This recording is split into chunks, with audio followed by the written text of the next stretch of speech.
ഇന്നലെ വൈകുന്നേരം പുറത്ത് നല്ല മഴയായിരുന്നു. ഈ ഒരു സമയത്ത് വീട്ടിലായിരുന്നെങ്കിൽ, അതായത് വിവാഹത്തിന് മുൻപേ ആയിരുന്നെങ്കിൽ മൂടി പൊതിച്ച് കിടന്നുറങ്ങായിരുന്നു. വിവാഹം കഴിഞ്ഞ് കഴിഞ്ഞാൽ എല്ലാവർക്കും ഉറങ്ങുന്ന പോലെ തന്നെ ഒരു വീട്ടമ്മയായി കഴിഞ്ഞാൽ, അതിലുപരി ഒരു അമ്മയായി കഴിഞ്ഞാൽ പിന്നെ നമുക്ക് ഉറക്കമേ ഇല്ല. എല്ലാത്തിനും കാരണം നമ്മൾ വിശ്വസിച്ച് മുൻപിൽ സമയത്തിന് ഫുഡ് കിട്ടുമെന്ന് വിശ്വസിച്ച് നിൽക്കുന്ന നമ്മുടെ ഫാമിലി.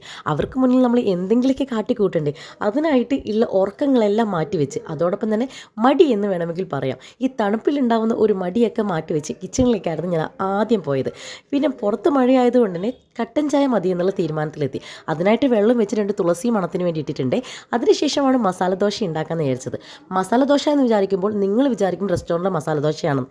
എല്ലാം കേട്ടോ, പൊടികളിൽ എല്ലാ മസാലകളും ചേരുവകളും ചേർത്ത് വെച്ച നമ്മുടെ പൊടിയിലേക്ക് ആവശ്യത്തിനുള്ള ഉപ്പും അതോടൊപ്പം തന്നെ ആവശ്യത്തിനുള്ള വെള്ളവും ചേർത്ത് നമുക്ക് ഓപ്ഷനിൽ വേണമെങ്കിൽ തേങ്ങയും അതുപോലെ ഉള്ളിയും ചേർത്ത് ഉണ്ടാക്കുന്നതാണ് ഈ ഒരു മസാല ദോശ. ഇതിന് നമുക്ക് വേറെ ഒരു കറിയും വേണ്ട കേട്ടോ. പിന്നെ നമ്മുടെ ചായേൻ്റെ വെള്ളം തിളച്ച് വന്നപ്പോൾ കുറച്ച് ആവശ്യത്തിനുള്ള ലൈറ്റായിട്ടുള്ള ചായപ്പൊടിയും പിന്നെ ലൈറ്റായിട്ടുള്ള മധുരം ഇട്ടതിന് ശേഷം ചായയായി. അത് കുടിച്ചതിന് ശേഷം എന്ത് ഫുഡ് ഉണ്ടാക്കുമെന്നുള്ള ടെൻഷനിലായിരുന്നു. കാരണം രാത്രി എന്തൊക്കെ വേണമെന്നുള്ളത്. കഞ്ഞി ഒട്ടും ഇഷ്ടമല്ലാത്ത ഏട്ടനും അച്ഛനും കഞ്ഞി കുടിക്കട്ടെ എന്നുള്ള തീരുമാനത്തിൽ ഞാനെത്തി. എൻ്റെ കാര്യം പറഞ്ഞപ്പോൾ അവരും ഓക്കെ ആയി. എനിക്ക് ഏതാണ് എളുപ്പം അതാണ് അവരും നോക്കുന്നത്. പിന്നെ ഒരു വീടാകുമ്പോൾ നമുക്കറിയാം സൗണ്ടൊക്കെ ഉണ്ടാവും എന്നുള്ളത്. ഞാൻ സ്റ്റുഡിയോ നല്ല റെക്കോർഡ് ചെയ്യുന്നത്, അതുകൊണ്ട് തന്നെ ബാക്ക്ഗ്രൗണ്ടിൽ വരുന്ന വോയിസ് ഒന്നും നിങ്ങൾ എല്ലാവരും അവോയ്ഡ് ചെയ്യുക. എൻ്റെ വോയിസ് മാത്രം നിങ്ങൾ ശ്രദ്ധയിൽ കേൾക്കുക. അപ്പോൾ എല്ലാവർക്കും നമസ്കാരം, പുതിയൊരു വീഡിയോയിലേക്ക് എല്ലാവർക്കും സ്വാഗതം. അങ്ങനെ ഞാൻ നോക്കിയപ്പോൾ കഞ്ഞിക്ക് പറ്റി എന്തെങ്കിലുമൊക്കെ ഉണ്ടാക്കണ്ടേ, നോക്കിയപ്പോൾ 2 കായ് കിട്ടി. അത് ഞാൻ നല്ല വറവുണ്ടാക്കി. അതിനുശേഷം ഇതിന് എന്താ പറയുക നിങ്ങളുടെ നാട്ടിൽ? ഇവിടെ കക്കിരിക്കാന്നാ പറയാം കേട്ടോ. ഞങ്ങളുടെ അവിടെ ആണെങ്കിൽ വഴുതിരിങ്ങ എന്നൊക്കെ പറയും. അപ്പോൾ മീൻ പൊരിച്ച കഞ്ഞിക്ക് മീൻ പൊരിച്ച നല്ല സെറ്റാണ്. പക്ഷേ മീൻ ഇല്ലാത്തതിനാൽ ഞാൻ മീൻ പൊരിച്ചയുടെ ഒരു രീതിയിൽ ഈ ഒരു വെണ്ടയ്ക്കല്ല, ഈ വെണ്ടയ്ക്ക എപ്പോഴും എനിക്ക് കയറി വരും കേട്ടോ. കഴിഞ്ഞ വീഡിയോയിലും എഴുതി വന്നിട്ടുണ്ടായിരുന്നു.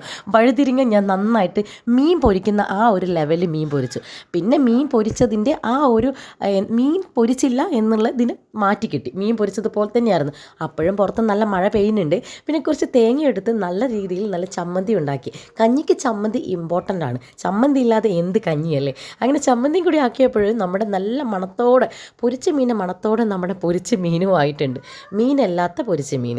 അപ്പോൾ എല്ലാം കൂടി സെറ്റാക്കിയപ്പോൾ നല്ല നേരത്തെ ഉണ്ടാക്കിയ നല്ല അച്ചാറും പിന്നെ നമ്മുടെ കക്കിരിക്ക മീൻ പൊരിച്ചതുപോലെ പൊരിച്ചതും പിന്നെ നല്ല വറവും പിന്നെ അതിലുപരി നല്ല ചമ്മന്തിയും പിന്നെ ഒരു ചെറുനാരങ്ങേൻ്റെ അച്ചാറും കൂടി ഞാൻ വെച്ചു. ഇതൊക്കെ വെച്ച് നല്ല ചൂടോടെ കഞ്ഞിയും കൂടെ വിളമ്പിയപ്പോൾ കുടിക്കാൻ നല്ല സ്വാദായിരുന്നു. പിന്നെ എന്നെ സപ്പോർട്ട് ചെയ്യുന്ന എല്ലാവർക്കും സ്പെഷ്യൽ താങ്ക്സ്.